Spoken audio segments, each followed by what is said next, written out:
I really don't want to make this video because I am very tired. But let's try to stay consistent,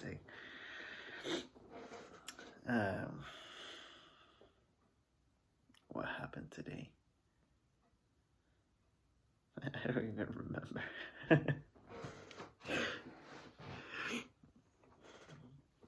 All I can remember is working on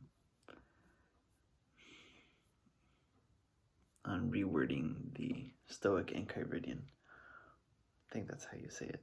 Enchiridion? Enchiridion? Yeah, probably. I have 30 out of 52 done. Trying to get it done before Saturday.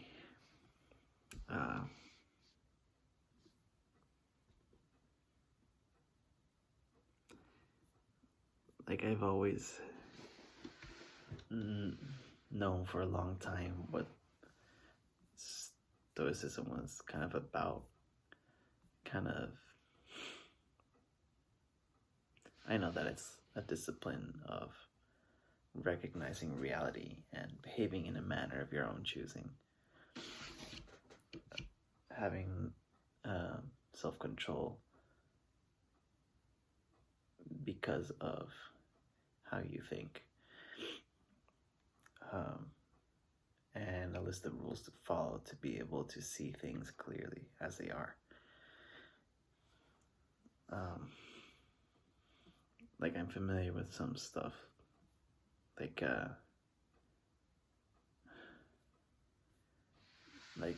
remembering that you are mortal at any moment. Yeah, you could die.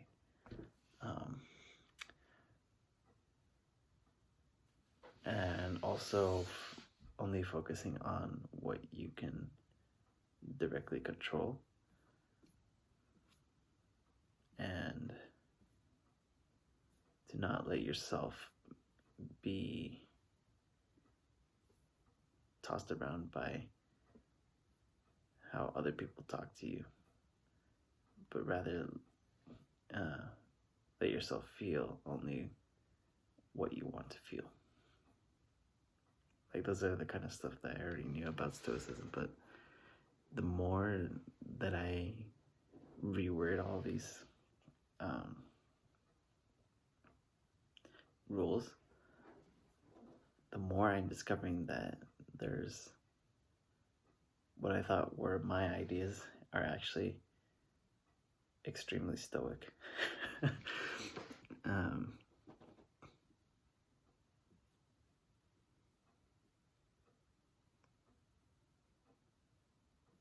But I mean, it does make sense, like the idea of being impartial with yourself and with others.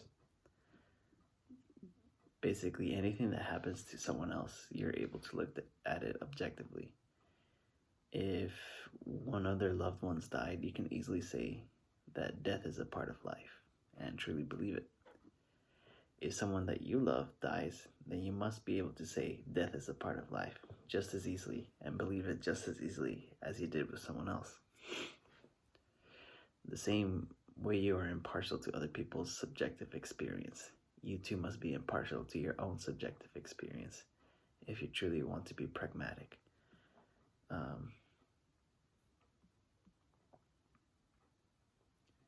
Like to me, it was always the idea of having whatever we say be consistent to what we feel. Like there's no sense in lying about something where it doesn't give you any sort of benefit. But at the same time, if we believe two things that are opposite, then it's necessary to re-examine the way that we think.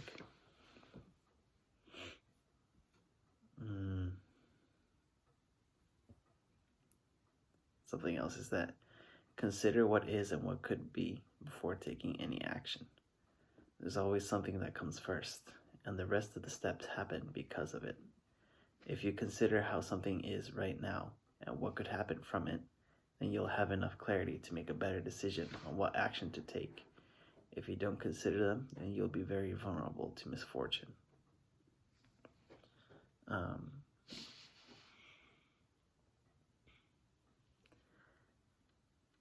never really liked the idea of only being aware of the present moment. Well, it does make sense in its own right. I feel it's incomplete because the more the human being evolved across millions of years, we develop the parts of our brains that are capable of understanding what has already happened, and based on that, to predict what could happen. Sense of past and future. So to then try to only focus on the present moment is by itself just wasting all of those millions of years of evolution.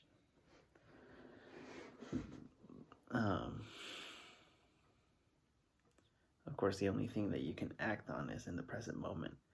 But if you do it without considering how things are and what could be, then you're just shooting in the dark anyways. So if you want to increase the chances that you'll have a good life, then you got to consider the repercussions of your actions. Yes, that is good. Do I look sleepy? I probably look sleepy. I feel like I could say something more, but I think that's enough for today. I'll just read you one more thing here.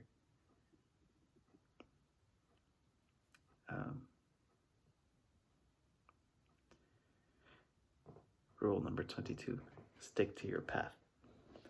When you have a clear vision and follow a path, you will be ridiculed and hated. Others will see you as arrogant and rebellious to common sense.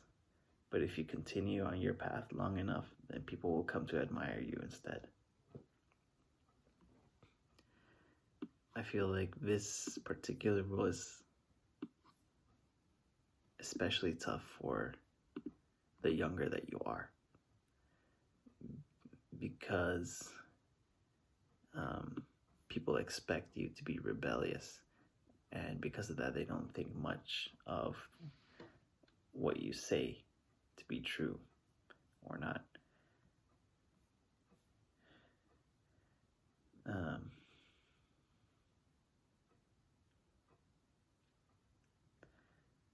So yeah, in that sense, it's easy to not necessarily be ridiculed, but to not be taken seriously. And like if you're really outspoken, you could become hated to a certain extent or loathed. Definitely you will be seen as arrogant in that sense if you believe you have an answer. Of course, there's a distinction between the rebellious age and actually being logically rebellious to common sense. But yeah, this rule, stick to your path, is particularly difficult for young people. They have to